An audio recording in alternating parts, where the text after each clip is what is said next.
It's September 18th, 2022, at the bank Nightlife in Mobile, Alabama. 2:30 in the morning. The late summer heat is still hanging in the air.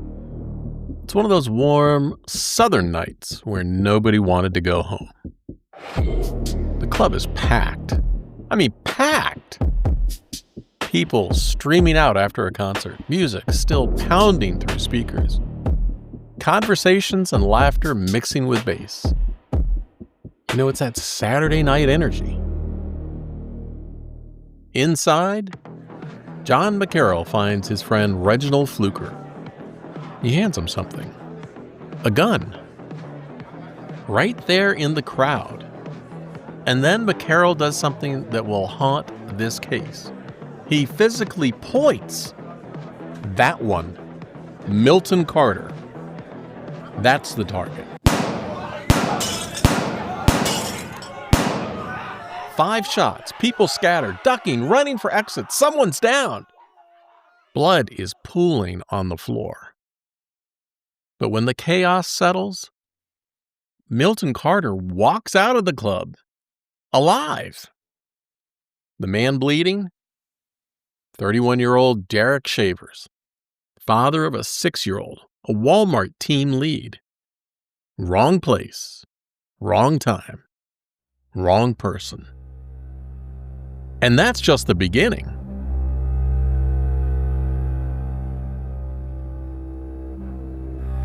This is the story of what happens when revenge targets the wrong person. Again, and again, and again. When social media turns criminals into their own prosecutors. And when 9 innocent people pay the price for someone else's war. And when the one person marked for death survives everything.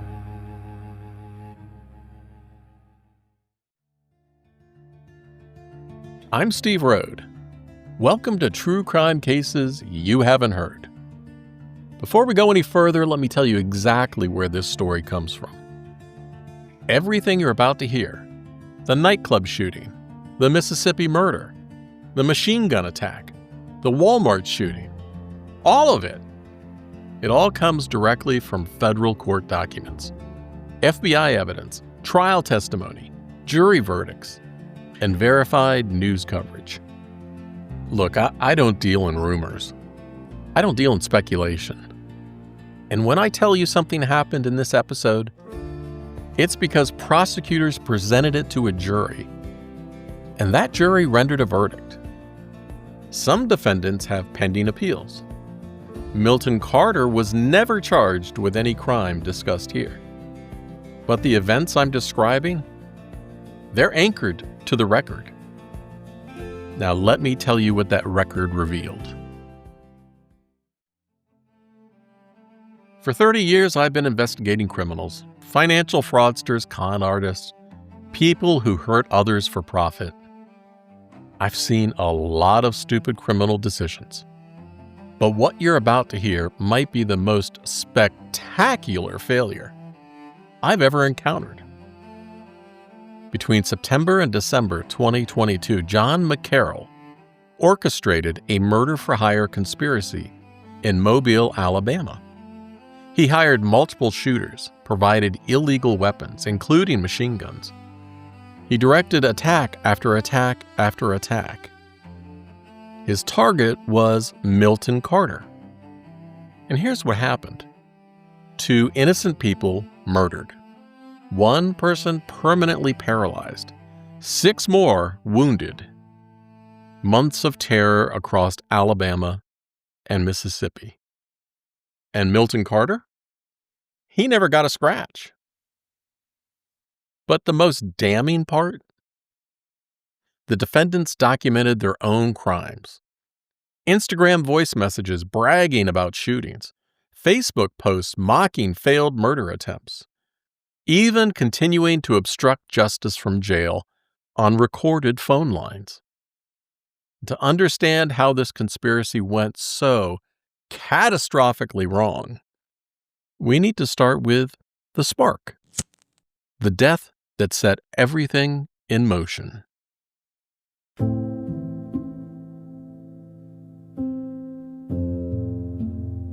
October 19th, 2020, Mobile, Alabama. A young man named Ryan Campbell is killed. He was like a little brother to John McCarroll. The two were close, and when Campbell died, McCarroll was devastated. Mobile police investigated. They made an arrest. A man named Baron Morris was charged with the murder. In August 2023, Morris pleaded guilty to intentionally murdering Ryan Campbell. He was sentenced to 20 years in Alabama State Penitentiary. But here's the critical detail that changes everything. Ryan Campbell wasn't killed in some targeted hit. He was killed during a robbery. A robbery committed by Baron Morris. It was random violence. Wrong place, wrong time. The kind of senseless street crime that happens in cities across America. And the system worked. Police identified the killer. Prosecutors secured a conviction. And justice served. But John McCarroll didn't accept it. Police arrested and convicted Baron Morris for Campbell's murder. Morris was even prepared to testify that Milton Carter had nothing to do with Ryan Campbell's death. It was just a robbery gone bad. But McCarroll blamed Carter anyway. His grief transformed into what prosecutors would later call a relentless campaign of revenge. Now picture John McCarroll in late 2020, 2021, and 2022. Living in Mobile. Known on the streets as Juvie, a nickname from his youth. His record showed misdemeanor convictions, drug paraphernalia, no pistol permit, reckless endangerment, and one conviction even granted him youthful offender status, but no felonies and nothing violent. Until Ryan Campbell died, and then everything changed. McCarroll became fixated on one goal: kill Milton Carter. He began recruiting Reginald Fluker, a friend, Darius Rouser, 19 years old, and eventually Jimaurice Pierce. He brought his girlfriend, Lateria Hollis, into the conspiracy to facilitate payments and logistics. And McCarroll provided weapons, directed surveillance, spent months planning and coordinating, preparing, despite evidence that Baron Morris, not Carter, committed the robbery that killed Campbell. By September 2022, McCarroll was ready. September 18th, a packed nightclub, and a pointing finger about to steal the wrong man's fate. It's Saturday night, Bank nightlife on Azalea Road. A concert just ended. The club's packed with people having a good time. Among them, Milton Carter. And among them, John McCarroll and Reginald Fluker. And this is where everything goes wrong. Picture it. It's 2:30 in the morning. The concert's over, but the crowd's still thick. People laughing and talking. You know that Saturday night energy when nobody wants the evening to end? John McCarroll isn't there to party. He's there with a plan. McCarroll hands Fluker a gun right there in the crowd. And then McCarroll does something multiple witnesses would later describe. He physically points. He points at a man he believes is Milton Carter. That one, right there. Fluker raises the gun. 5 rounds fire into the crowd. People scatter, some dropping to the floor. Others are running for the exits. In the confusion, someone goes down, and blood is slowly spreading across the nightclub floor. Security rushes in. They find a man shot multiple times, critical condition. He's rushed to the hospital. Milton Carter? He walked out of that club, not a scratch.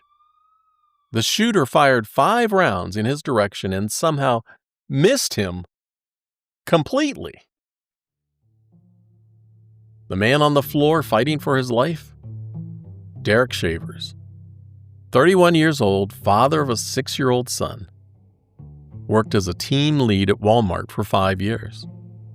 He was just there enjoying the concert. Wrong place, wrong time, wrong person.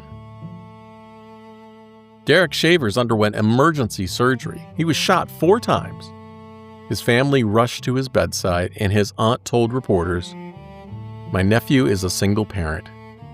He decided to go out and have fun with his friends." That's it.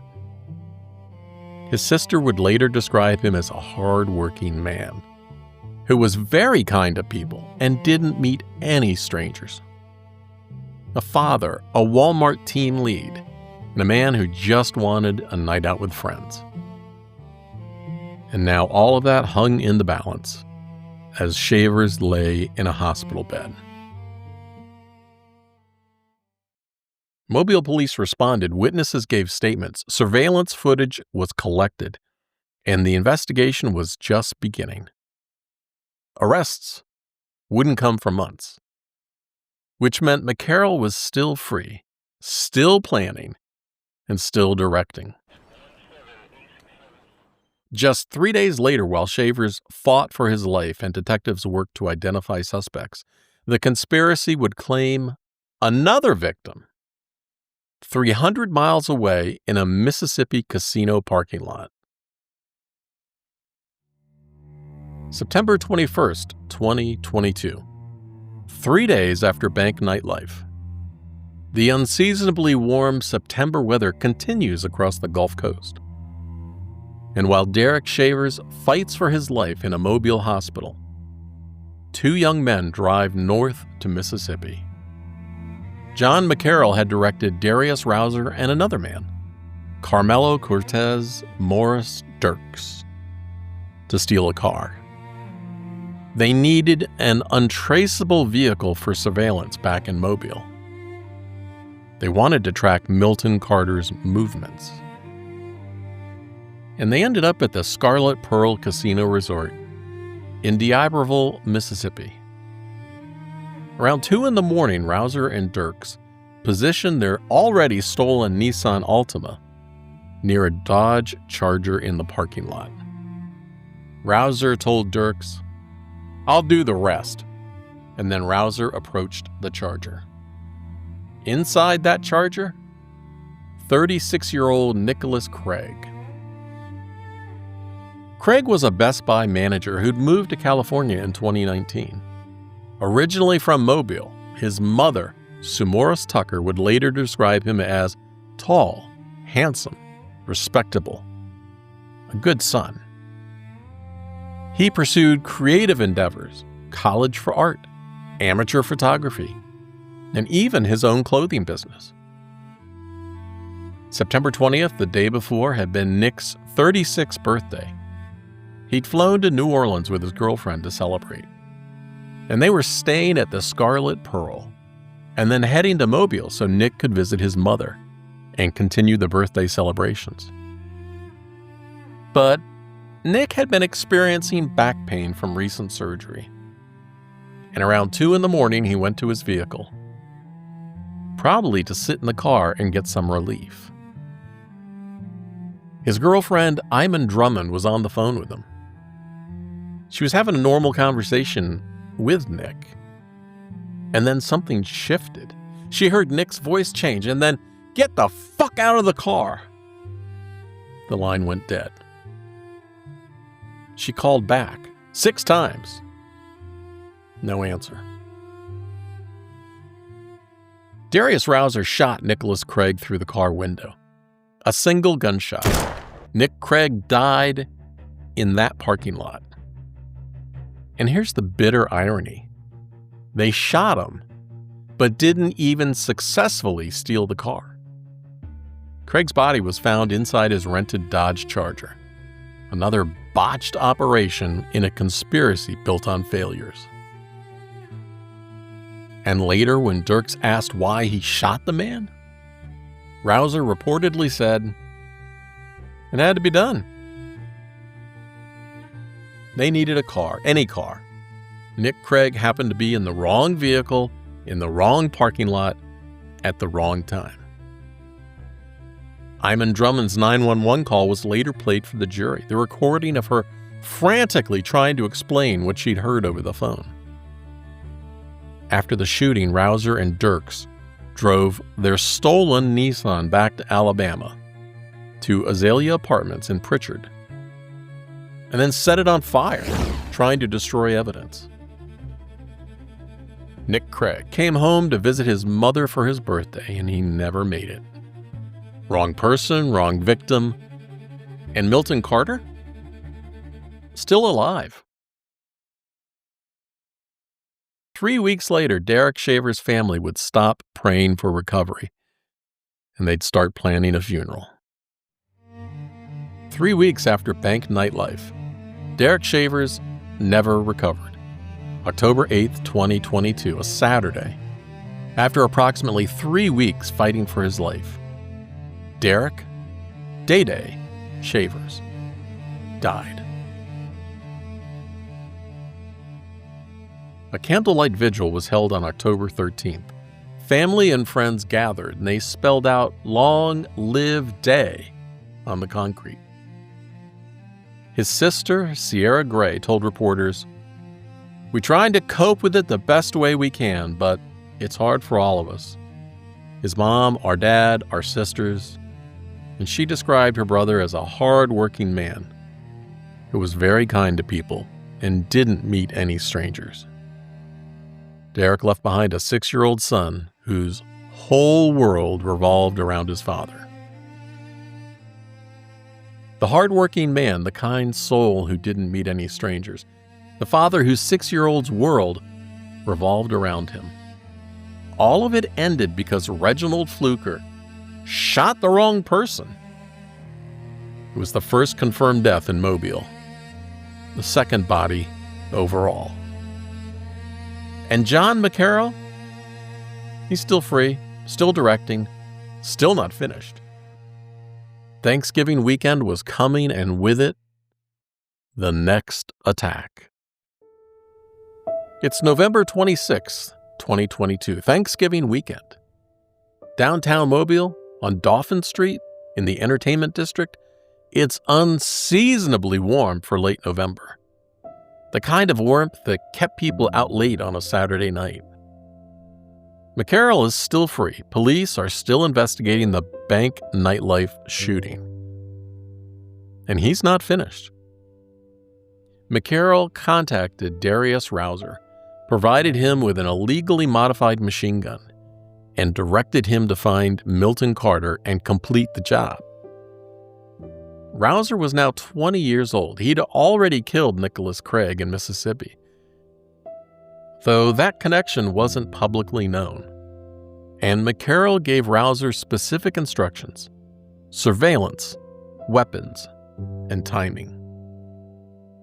Thanksgiving weekend, a high school reunion after-party. The paparazzi lounge was packed, and one woman had been there only about 25 minutes. Around 2:16 in the morning, Darius Rouser opened fire with the machine gun. The scene was just devastation. 4 people were shot, and Milton Carter, once again, unharmed somehow. Police found 2 27-year-old victims at the scene, one male and one female. The female suffered life-threatening injuries. She was shot in the neck, and the bullet caused permanent paralysis. 2 more victims arrived at the hospital via personal vehicles with multiple gunshot wounds. Non-life-threatening, but injuries nonetheless. The 27-year-old woman shot in the neck would never walk again. She went from walking into downtown Mobile to spend the rest of her life in a wheelchair. She had just been out with friends. It was Thanksgiving weekend. a high school reunion, and in the wrong place when someone else's war came through.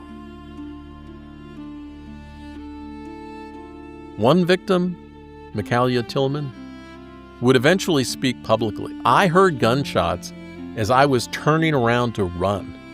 My body went into total shock and I fell to the ground instantly."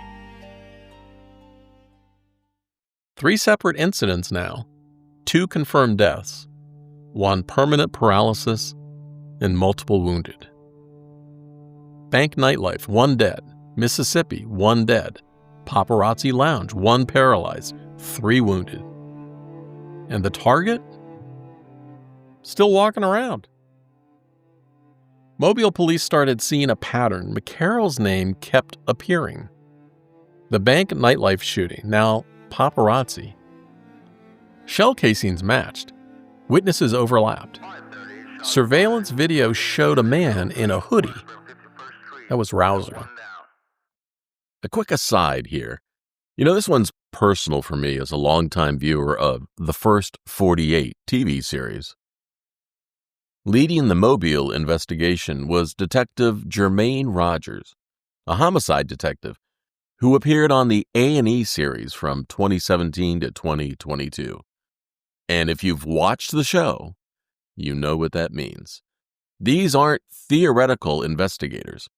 They're detectives working real cases in real time with cameras documenting every decision. At a January 2023 bond hearing, Rogers presented the evidence that connected these shootings: surveillance footage, cell phone records, and witness statements. The kind of methodical police work the show is known for. Now, I spent 2 years as a police dispatcher, so I've seen how detectives operate under pressure, and Rogers was building a federal conspiracy case across multiple jurisdictions while victims were still being shot. That's the reality behind the TV show, and why this investigation mattered to me. Investigators realized they weren't dealing with random violence. They were dealing with a coordinated campaign, and it was escalating. But McCarroll wasn't deterred by catastrophic failures. He wasn't deterred by the fact that every attempt was hitting the wrong person. He kept going. 2 days after Christmas, a Walmart. The shopping trip that would finally crack the whole conspiracy wide open. It's now December 27th, 2022, 2 days after Christmas. The Arctic cold that had gripped Mobile over the holiday weekend was finally breaking. Temperatures recovering from the frigid Christmas that had brought record lows to the Gulf Coast. Walmart Supercenter on East Interstate 65 Service Road in Mobile. Prime shopping hours, 8:35 in the evening. Rouser, Tyshawn J.P. Pierce, and Carmelo Dirks were at the store. Their purpose? Shopping for a GPS tracking device to finally locate Milton Carter and finish the job. In the self-checkout area, an altercation erupted. Rouser and Pierce opened fire with illegally modified machine guns. 2 shoppers were shot, a man and a woman. Both suffered non-life-threatening injuries. Both were traumatized. And customers and employees fled. And the store locked down. When FBI agents eventually executed search warrants on the defendants' phones and social media accounts, they found something extraordinary. The conspiracy wasn't hidden. It was documented. It was bragged about. And it was posted publicly. Instagram voice messages between conspirators discussed the shooting, not in code and not carefully, just openly. Rouser sent voice messages bragging about attempts on Milton Carter's life. FBI agents testified about one Instagram voice message. Rouser, 2 days after paparazzi, saying, "Bro, I just shot 4 folks in the club with 3 bullets. The voice messages had been compressed. They were muffled quality, the kind of audio you get when someone records late at night in a car or a bathroom. They were trying to keep their voice down, but they could still be heard. That tinny echo that Instagram voice messages get. Not professional recordings, just casual confessions preserved forever in a phone's memory and on a server. Facebook messages discussed plans. Rouser messaged about obtaining black spray paint before the Mississippi carjacking. And the day after Craig's death, he messaged a co-defendant asking to trade guns because his was hot. A Google search on Rouser's phone, abandoned at the Walmart, showed he'd searched for a magnetic GPS tracking device. Public post, visible to friends, visible to investigators, and visible to a jury. But the most damning evidence wasn't just the social media. It was the jailhouse phone calls. You see, after his arrest in early 2023, John McCarroll was held in Mobile County Metro Jail. Every phone call is recorded. Every conversation is logged. It's standard procedure. And there's a recording at the beginning of every call. This call is being recorded and monitored.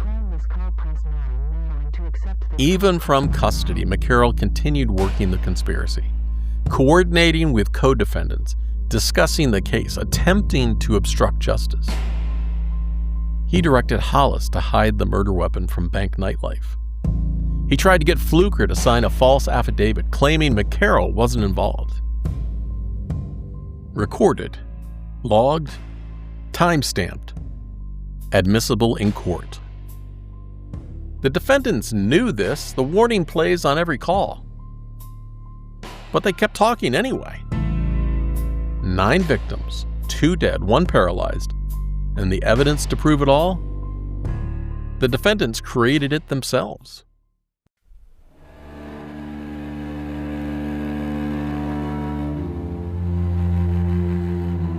By the end of December 2022, the toll was devastating. 1 person permanently paralyzed, 6 additional people wounded, 9 victims total, and the intended target, Milton Carter, never got a scratch. Arrests came in waves throughout late 2022 and into 2023. Carmelo Dirks, arrested December 30th, days after the Walmart shooting. Darius Rouser, arrested shortly after, charged with attempted murder, assault connected to paparazzi, and the Mississippi murder. John Fitzgerald McCarroll Jr., he was already locked up on state charges. Federal charges were added after the FBI connected the conspiracy. Lyteria Hollis, McCarroll's girlfriend? Well, she facilitated Cash App payments to shooters and hid the murder weapon from bank nightlife at McCarroll's discretion. Reginald Fluker, the bank nightlife shooter? He eventually cooperated with authorities and pleaded guilty. The charges were severe: murder for hire conspiracy, using firearms in crimes of violence, interstate murder for hire, obstruction of justice. Multiple weapons charges, including illegal possession of machine guns. Under federal sentencing guidelines, several charges carried mandatory life sentences. And there's no parole in the federal system. Life means life. Some defendants made strategic decisions. Reginald Fluker signed a cooperation agreement, agreed to testify against McCarroll and others in exchange for a reduced sentence. Carmelo Dirks also cooperated. On April 18, 2024, he pleaded guilty to transporting a stolen vehicle across state lines. But 3 defendants, John McCarroll, Darius Rouser, and Lyteria Hollis, refused plea deals. They wanted to go to trial. And the prosecution had a simple strategy: Let the defendants convict themselves. October 2024, United States District Court, Southern District of Alabama, Mobile Division.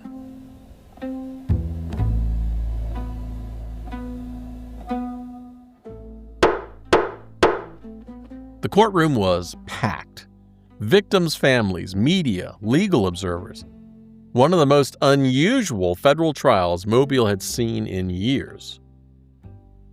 Prosecutors played the Instagram voice messages.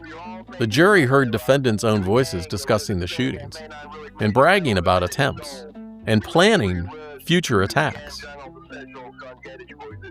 They showed the Facebook posts, the defendants mocking failed attempts, making jokes about missing the target. They played the jail phone calls. After his arrest, McCarroll on recorded lines from Mobile County Metro Jail, directing Hollis to hide the murder weapon, trying to get Fluker to sign a false affidavit. Witnesses described the chaos at Bank Nightlife, the panic at Paparazzi Lounge, Iman Drummond's frantic 911 call from the Mississippi murder, desperately trying to explain what she had just heard over the phone. Surveillance video from the Scarlet Pearl Casino was shown.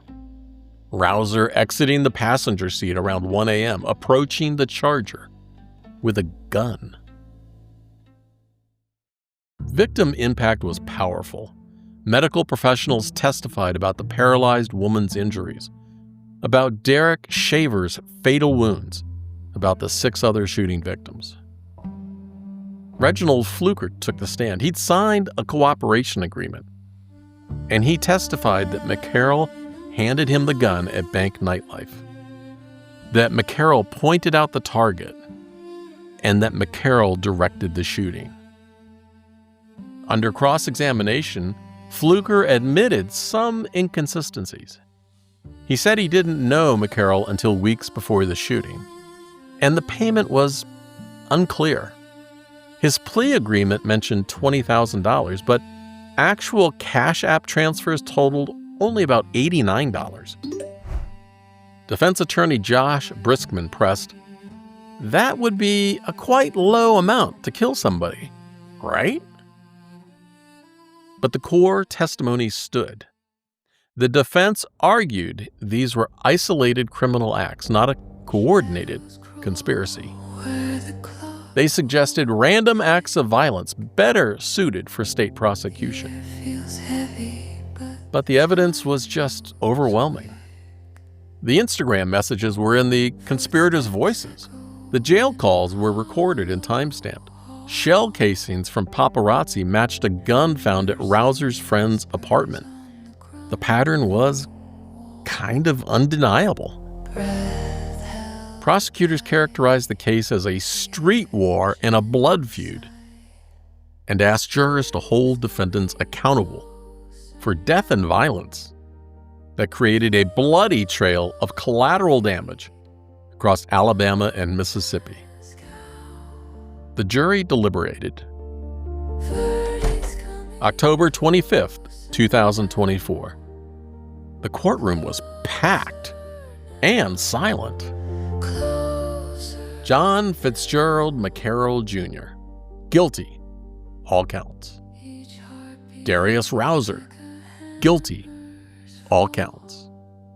Lyteria Hollis, guilty on all counts except witness tampering. 3 guilty verdicts, mandatory life sentences ahead.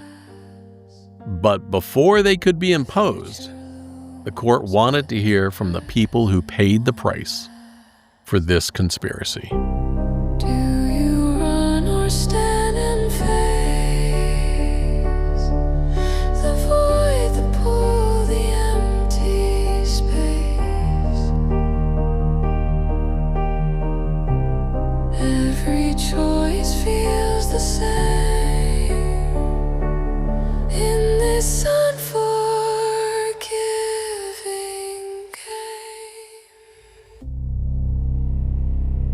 It's now April 2nd, 2025, 5 months after the guilty verdicts.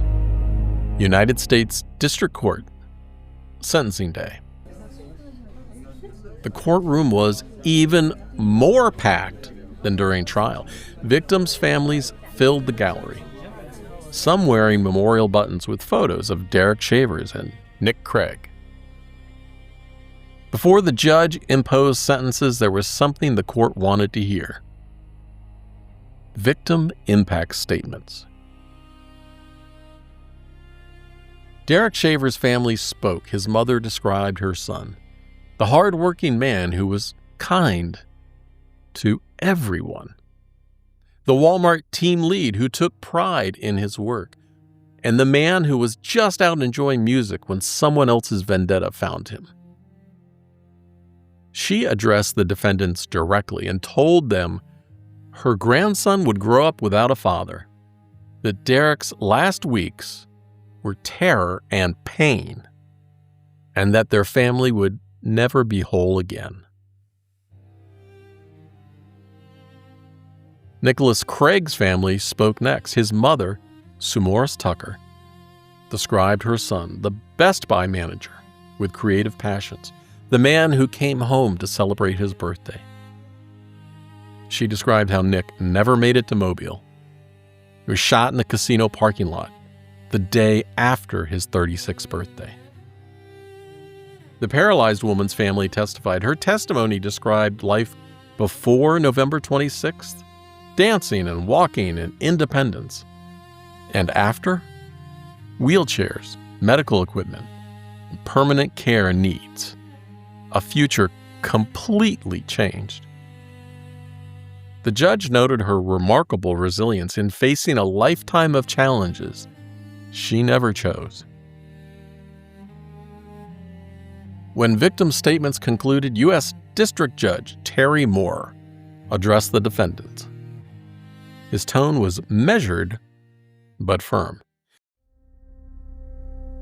He noted the conspiracy's scope, the months of planning, the multiple attempts, the 9 victims, the interstate crimes, the use of illegal weapons, and critically, the defendants' own documentation of their crimes. The sentence? McCarroll, age 31. Life in prison without possibility of parole. Rouser, age 21. Life in prison without possibility of parole. Hollis, age 31. Life in prison without possibility of parole. Total restitution ordered $1.2 million for medical expenses, funeral costs, and ongoing care needs. Although, they're probably not going to see a penny of that. Carmelo Dirks received 84 months for his cooperation. Reginald Fluker, the bank nightlife shooter who cooperated extensively, received 30 years.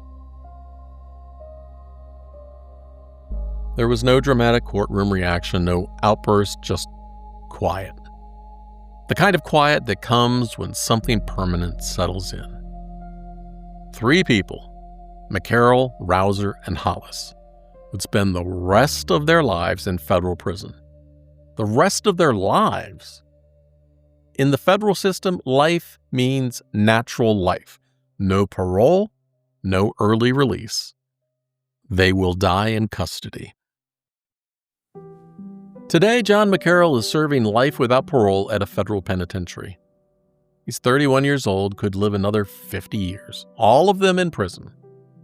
Darius Rouser is 21. He was 19 when he killed Nicholas Craig. 20 when he paralyzed a woman at the Paparazzi Lounge. Life without parole, he'll likely spend the next 60 years in federal custody. And Hollis, 31, life without parole, decades ahead in federal women's prison for facilitating payments and hiding evidence. Was it worth it? The paralyzed woman from the Paparazzi Lounge continues extensive physical therapy. She's learned to navigate her new reality, but it's still a reality she never chose. And Derek Shavers' 6-year-old son is now 9. Growing up without his father, his family said his whole world revolved around his dad. Nick Craig's family continues grieving. His mother described him as tall, handsome, and respectable, a good son who came home to celebrate his birthday. He was supposed to arrive that September 21st. He never made it. Now, appeals are pending in the 11th Circuit, but given the evidence, the defendant's own Instagram messages, Facebook posts, and recorded jail calls, legal experts say reversal is probably unlikely. The case is closed, the sentences are imposed, but the consequences, they continue. So here's what happened. Milton Carter survived unharmed, 0 injuries, a perfect failure rate targeting him, a perfect success rate hitting everyone else. McCarroll serving life, Rouser serving life, Hollis serving life, and they'll spend the next 5 decades or more in federal prison. Seems senseless, doesn't it? Derek Shavers and Nicholas Craig are dead. 1 woman is paralyzed. 6 others carry physical and psychological scars, and it was all based on a false assumption from the very beginning.